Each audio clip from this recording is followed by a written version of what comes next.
qué imágenes. El presidente de China comienza el año con la peor alerta al mundo. Vamos directo a la guerra si no hacemos algo ya. Lo dijo en el Foro Mundial de Davos, ese foro donde la élite más poderosa se pone de acuerdo o debate cómo el mundo debe ser repartido. El presidente de China alertó de 4 guerras y también dio 4 soluciones. Y yo le pregunto a usted, ¿estamos llegando a una nueva etapa de la humanidad? ¿Hacia dónde nos quieren llevar? Mientras usted va de camino a su trabajo, ¿qué es lo que piensa la élite? Comenzamos.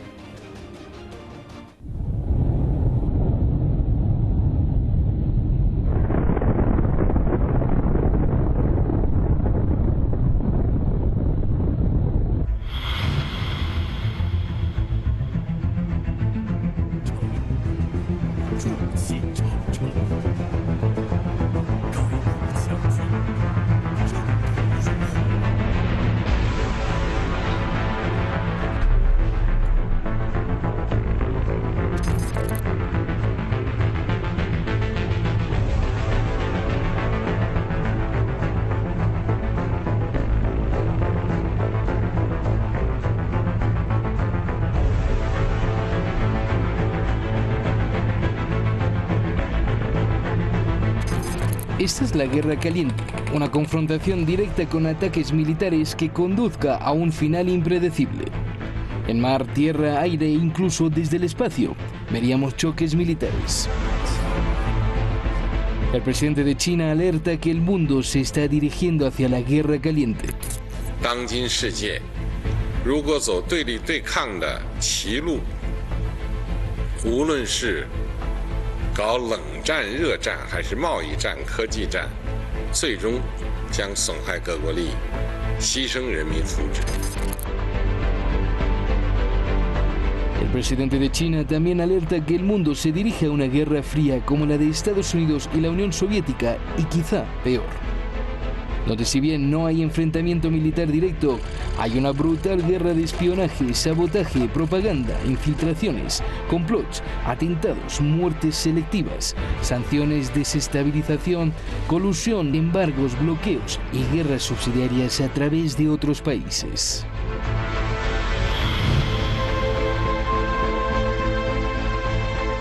Comienza por la disputa del mercado y termina devastando las empresas, sobre todo las medianas y pequeñas. Las barreras comerciales y los aranceles son las armas.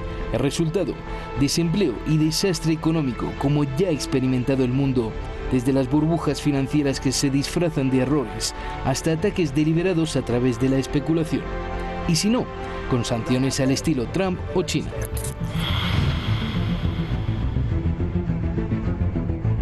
La lucha por innovar crea una velocidad tal que esclaviza al consumidor a lo obsoleto y a comprar cada vez más.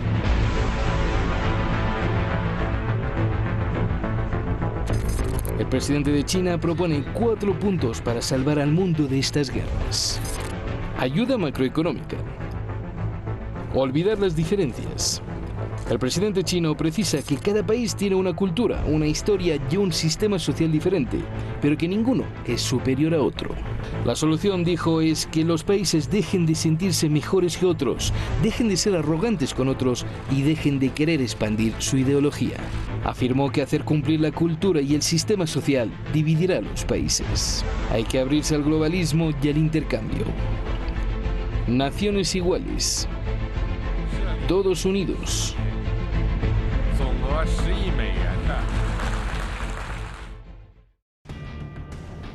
Pues ahí están las 4 guerras que nos alerta Xi Jinping y las 4 soluciones.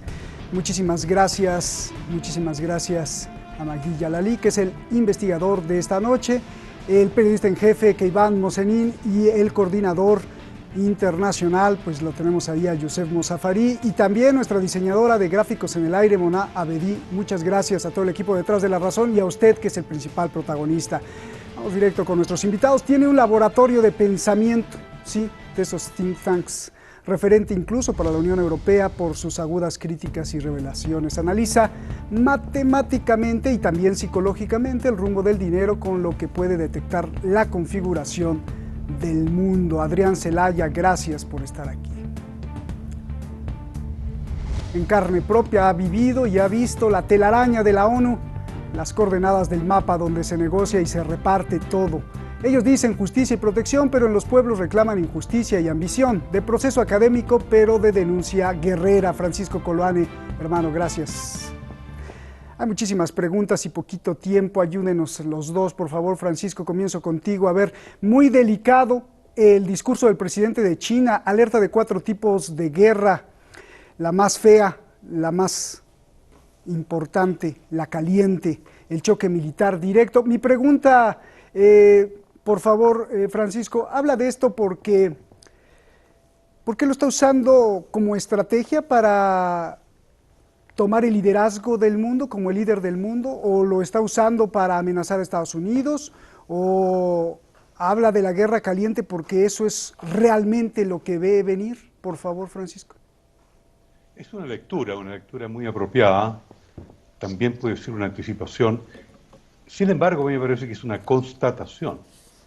Desde el desplome soviético ha habido un desorden mundial espantoso, que es prácticamente característico del periodo postsoviético. Es decir, la alianza transatlántica, con Estados Unidos a la cabeza, dirigiendo esta alianza transatlántica, con todo el espacio del poder a su disposición, no lo ha sabido utilizar. El resultado es lo que vemos hoy día, incluyendo la pandemia. Entonces, lo que dice el presidente chino Xi Jinping, en el fondo, es un resumen, una síntesis, no solamente encapsulado en el concepto de una nueva guerra fría, sino que también señalando de que la situación ya no da para más, por usar un término simple. Es decir, hasta qué punto se sostiene la diferencia entre las potencias, que ese es un mundo real, no es un mundo ficticio. Existe Estados Unidos como una potencia hegemónica que intenta mantener su hegemonía a toda costa. Existe la Rusia, que es un poder nuclear mayor, paritario con Estados Unidos. Existe China, que es la segunda potencia económica global, no es la tercera, puede ser la tercera potencia nuclear, en disputa tal vez con Inglaterra o con Francia. Entonces tenemos una situación realmente crítica desde el punto de vista de la sostenibilidad, la sustentación de esa globalización que habla Xi Jinping también.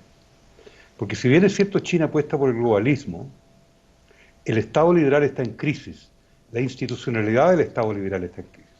Y eso no lo admiten, y particularmente no lo admite la Comunidad Europea, que es el centro del concepto de Estado liberal along with con Estados Unidos. Bien. En el sentido de que es el Estado liberal institucionalmente, como tú bien dices en la introducción y también la introducción del programa, hemos vivido una situación de aparente normalidad después del desplome soviético, supuestamente sin Guerra Fría, que ese es un concepto, como todos sabemos, lo incorpora Bernard Baruch, o Baruch, 1947, tiene 74 años el concepto. Y el concepto de Guerra Fría, que incorpora Bernard Baruch en la conceptualización de la geopolítica, produce 250 guerras, y guerras prominentes, como la de Corea, la de Vietnam, ni hablar. O sea, la Guerra Fría no es tan fría, ¿no? ¿Perdón? La Guerra Fría en realidad no es tan fría, Francisco. No, no ha sido nunca fría, y lo que está diciendo el presidente Xi Jinping es de un realismo total. Bien. Hoy día la guerra no es fría, la guerra ya se inició con la invasión a Irak, la invasión a Afganistán previamente en el 2001, es decir, ha sido un mundo tremendamente desestabilizado. Pues gracias por aclararnos eso, Francisco, porque Xi Jinping insiste, viene una guerra fría tremenda, pero también viene una guerra caliente, y eso pues asusta, ¿no? A ver, el mundo actual, te pregunto, Adrián, el mundo actual nos ha enseñado que nadie, ni Estados Unidos, ni China, ni Rusia quieren una guerra directa, y saben además que nadie puede ganar hoy, sino que sería la perdición pues para todos y para todo el mundo. Entonces, que hoy salga el presidente de China a hablar de los grandes peligros que enfrentamos como la guerra caliente, ¿por qué? Explícamelo, Adrián. Bueno, ahí hay dos riesgos claros. Uno de ellos es la guerra caliente indirecta, a través de terceros, ¿no? Y a esto ha hecho también referencia Xi Jinping, y sucedió repetidamente en la Guerra Fría. Es decir, que se produzcan enfrentamientos directos a través de los aliados respectivos de las distintas potencias. El segundo riesgo es que efectivamente hay sectores, particularmente sectores en Occidente, que realmente piensan que la élite occidental, que más que países es importante hablar de los sectores que han controlado Occidente, hay sectores de la élite occidental que piensan que la única salida para mantener su hegemonía, no la de Occidente, que no es algo que les preocupe, su propia hegemonía como élite corporativa, es una guerra caliente. Es decir, ante el avance económico, político, militar de los países emergentes. Y dentro de esa estrategia, pues se han hecho distintos movimientos, como el desarrollar armas nucleares de carácter táctico, o estas armas similares a las nucleares pero sin contenido atómico, parece que se están empezando ya a ensayar y que se lanzarían desde el espacio, ¿no? Bueno, podemos hablar de esto más despacio, pero es decir, distintas modalidades de armamento que no necesariamente generarían una respuesta nuclear de destrucción absoluta, pero que romperían la clara frontera que se ha establecido hasta ahora con respecto a las armas nucleares, que ha de alguna forma imposibilitado a las potencias hacer un uso de las mismas, ¿no? Entonces, yo creo que el riesgo de guerra caliente existe, y fundamentalmente en esas dos vertientes. Y la gente, ¿qué? O sea, si las corporaciones dicen, pues es la única solución de esas que hablas, y la gente si se muere, pues eso no importa, Adrián, ¿o cómo? Bueno, evidentemente, claro. Es decir, estamos hablando de una élite corporativa a la que es responsable de invasión y destrucción de países en los últimos años, como consecuencia de la cual han muerto cientos de miles o millones de musulmanes sin ninguna razón objetiva. Entonces, a estas élites que realizan este tipo desarrollan este tipo de estrategias, el que mueran 2 millones o el que mueran 50 millones no les importa, lamentablemente, no les importa demasiado. Ese es realmente un riesgo al que nos estamos enfrentando. El problema de fondo es si ante esa pérdida de hegemonía, y ya viéndolo como países, ¿no?, como estados, o como si queremos hablar de bloques como Occidente, es si Occidente reacciona pretendiendo a toda costa seguir dominando el mundo, o bien reacciona mirándose a sí mismo y reconstruyendo su economía, su sociedad, porque al final, en este momento, está perdiendo la hegemonía en las dos direcciones. Está perdiendo el control del mundo, y a la vez su propia sociedad, su propia economía está en un proceso de decadencia acelerada. Entonces, en lugar de preocuparse por resolver los problemas internos, esa élite está apostando por mantener su hegemonía de cualquier forma. Déjame ir con Francisco. A ver, Francisco, el presidente de China está diciendo todo esto por miedo a que China, siendo el productor mundial más grande, pues si el mundo se queda pobre, ¿quién le compraría a China? Y dos, o lo está diciendo también como un mensaje directo a Joe Biden. Tiene que haber una reconstrucción global, siguiendo un poco lo del colega Zelaya. La catástrofe global, en el sentido que estamos viviendo una situación de catástrofe, incluyendo la pandemia. Tú sabes, Roberto, que yo siempre he dicho que la pandemia ha sido creada artificialmente en un laboratorio para dar el golpe definitivo a la actual orden mundial. Esa reconstrucción de orden mundial tiene que ser, como dice Xi Jinping, con integración y cooperación mutua entre todos los países. También lo dijo Anne Krieger, una antigua funcionaria bastante mayor del Fondo Monetario del Banco Mundial, que fue encargada de unidades importantes, estas dos agencias, que cuando dice que la pandemia es un indicador y una obligación de un elemento que se ha perdido en el mundo, que es integración y cooperación. Eso no existe económicamente, me refiero. Entonces, China, Xi Jinping es muy claro, ¿sí? Se basa en toda la filosofía, por último, de Confucio. Ellos apelan a ese tema de la tranquilidad, de la paz, ¿no es cierto?, de de resolver el espectáculo directo, primero, mientras observamos el espectáculo a la distancia, que es el que nos va a afectar después. Entonces lo que está diciendo China, hoy día hay que integrarse. ¿Integrarse para qué? Para reconstruir la economía global. Como bien decía Zelaya, y no lo dice Zelaya, lo dicen muchas personas más también, perdón, compañero, es decir, hay un caos global en lo económico también. Es decir, es indudable que las tasas de crecimiento van a ser bajísimas este año y el próximo año. No hay posibilidad de recuperación de tasas de crecimiento económico. Y en lo institucional se reafirma de que el Estado liberal políticamente no es capaz de sostener esta crisis. Ahora, China, y ahí Biden se equivoca, volviendo a Biden, y el establishment tradicional que va a apoyar a Biden en su política exterior, también pierde un poco la visión. China no está interesado en expandir el comunismo, por ningún motivo. Esto no es una guerra fría ideológica. Esta es una guerra fría concentrada en lo comercial y en evitar un holocausto nuclear. Ese es su objetivo central.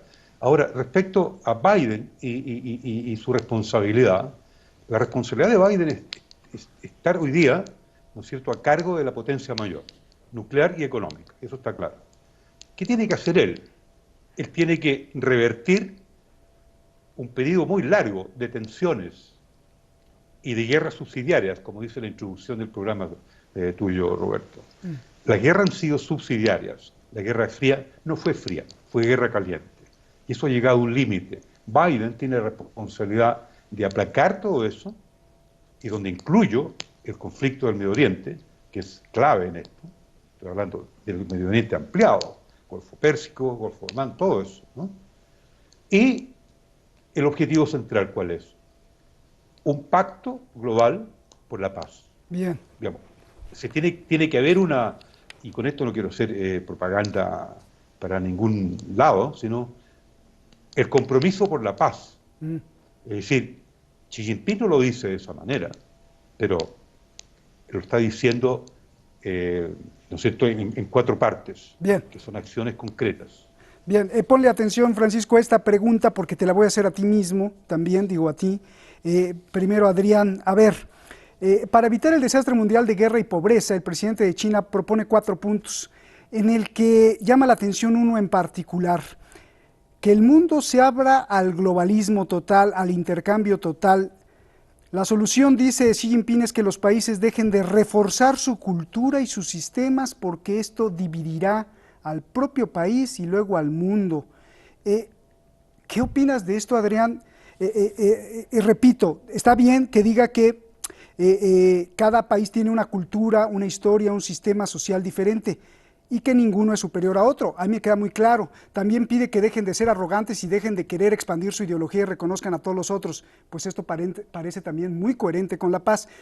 Pero también afirmó, y quiero insistir en esto, que hacer cumplir la cultura y el sistema social de tu país nos llevará pues prácticamente a la perdición. Usó la palabra enforcing. Dime lo positivo y negativo de esto para la economía, pero también, y lo más importante, ¿esto no nos llevará a ser uniformes todos en esa dilución de identidad, a disolver la identidad del ser humano, a la pérdida de identidad de cada país? ¿O cómo es? A ver, analízalo, por favor. Bueno, yo lo interpreto en sentido contrario. Es decir, por un lado, China ha sido uno de los grandes beneficiados de la globalización económica. China por un lado y las grandes multinacionales por el otro, ¿no? Bien, entonces es lógico que dentro de ese contexto pues intente aprovechar al máximo ese proceso, y dentro de los países emergentes sea el que más claramente apueste por ese proceso económico. Pero una cosa es globalización y otra cosa es globalismo como ideología, que es un instrumento de las grandes multinacionales para utilizar el fenómeno globalizador para intentar asentar su poder en el conjunto del mundo. Bien, lo que quiere decir China, lo que está diciendo Xi Jinping, me parece, y yo lo he interpretado al contrario, en el sentido de que lo que está diciendo es que cada país tiene su cultura, sus estructuras sociales, y lo que no tiene que hacer es imponerlas a los demás. Es decir, que hay que respetar las estructuras sociales de los demás. ¿A qué se está refiriendo? Pues a que Estados Unidos fundamentalmente, pero Occidente en su conjunto, deje de utilizar el pretexto de pretextos como el derechos humanos, etcétera, para atacar otros países. Que al final hemos visto que es lo que durante 20 años y a partir del proyecto del nuevo siglo americano del año 2000, lo que está haciendo Occidente ha sido utilizar pretextos como aspectos culturales, aspectos de derechos, ellos llaman de derechos humanos de otros países, para atacar los países que les interesaban como dentro de esa estrategia de asegurar el poder global de Estados Unidos fundamentalmente. Entonces, ahí yo creo que ha lanzado una clara alerta a que no se utilice a que se deje de utilizar ese tipo de estrategias, que China lo está sufriendo muy claramente recientemente con respecto al caso de Hong Kong, ¿no? Pero no es una contradicción, porque al decir no hay que aplicar el sistema de uno para el otro, pues el globalismo, ¿cómo? Bueno, yo creo que mi interpretación es más o menos la que he dicho, es decir, que Xi Jinping está claramente, y China está claramente apoyando la globalización como fenómeno económico. El globalismo, aunque en la traducción se ha utilizado el término globalismo, yo creo que el globalismo nosotros lo entendemos como esa ideología utilizada por las multinacionales como un instrumento para aprovechar la globalización económica para difundir su poder. No creo que China esté a favor de esto, aunque sí es cierto que las multinacionales, la élite corporativa occidental, sabe que tiene muy difícil sacar adelante su proyecto, este proyecto del gran reinicio y tal, enfrentándose con China, y está intentando continuamente desde hace años conseguir aliados dentro de las grandes empresas chinas que le ayuden en ese... Qué bueno que lo mencionas, porque... Adrián, qué bueno que lo mencionas, porque dijiste esto le convino a China y también a las grandes corporaciones, y yo por eso te pregunto, uno, estamos hablando del gran reset del mundo esperado, lo está hablando China, y dos, considerando que la familia Rothschild fue cercana al marxismo y dada la imputación de apoyo a todo lo comunista también, ¿no estamos viendo que los brazos del pulpo corporativo están emergiendo a través de China para abrazar al globalismo como fórmula de control total a futuro? ¿O esto es mentira? Bueno, vamos a ver. La élite corporativa, que es la que ahora controla fundamentalmente Occidente, está acostumbrada a controlar todo. Y entonces controlar grupos de todas las ideologías es algo facilísimo para estructuras o élites que tienen recursos ingentes, recursos económicos ingentes. Basta comprar a un pequeño grupo de personas para controlar un partido político u otro, e intentan controlar, de ser posible, todas las ideologías. Pero el contexto en el que estamos ahora es mucho más complicado. Déjame ir con Francisco, Adrián, perdóname. Sí, Francisco, concluye. ¿Qué opinas de esto? ¿No hay peligro de que se diluya la humanidad en una especie de gobierno global y después pues ya no haya forma de recuperarnos? Siempre, y las transnacionales están detrás de ello. Lo dice Richard Barnett en el libro de Global Reach, que yo recomiendo a la audiencia y a todo el mundo que lo lea. 74 lo escribió. En The Global Reach dice, eso era el sueño de Maison Rouge y del Grupo de París, del Club de París. Gobiernos uniformes, economías uniformes, estados uniformes. Ese es el peligro detrás de las transnacionales. Sin embargo, lo de China hay que respetarlo, en el sentido que en el libro de Richard Barnett también dice, eso no significa de que tiene que haber uniformidad cultural al haber uniformidad de Estado y de sistemas políticos. Es decir, las culturas tienen que respetarse, dice China, y deja abierta la posibilidad de la discusión y del diálogo dentro de un plano un poco idealista, diría yo, de equilibrio y armonía. No hay que olvidar que en China siempre está el tema de la dicotomía, riqueza, pobreza, poder y no poder. Digamos, esa es la filosofía básica de Confucio, en el sentido que la armonía, ¿no es cierto?, es la posibilidad de entender la realidad, que siempre va a haber fuertes y débiles. Entonces, China pone el énfasis en la mantención de la cultura de cada país como una especie, entre comillas, lo pongo yo, de salvación de cada identidad nacional. Nos vamos, Francisco. Nos vamos, gracias. Aunque, bueno, en China también hay pobres y hay muy ricos, Francisco. Yo los he visto. Sí, correcto. Gracias. Bueno, todo esto que se dijo en el Foro Mundial de Davos, que se inventó con la premisa de proteger la economía del planeta. Mi pregunta es, ¿ha funcionado? ¿Ha funcionado el foro? porque ya tiene 50 años de vida, se inauguró en 1971 y año con año pues el porcentaje de la élite de gobiernos y corporaciones que controlan la riqueza del planeta se vuelve más pequeño y más selecto y la gente pobre pues avanza más hacia la pobreza. Si este foro ha funcionado, pues seguramente sí, pero ha sido para unos cuantos. ¿Qué podríamos esperar del egoísmo humano? Buenas noches.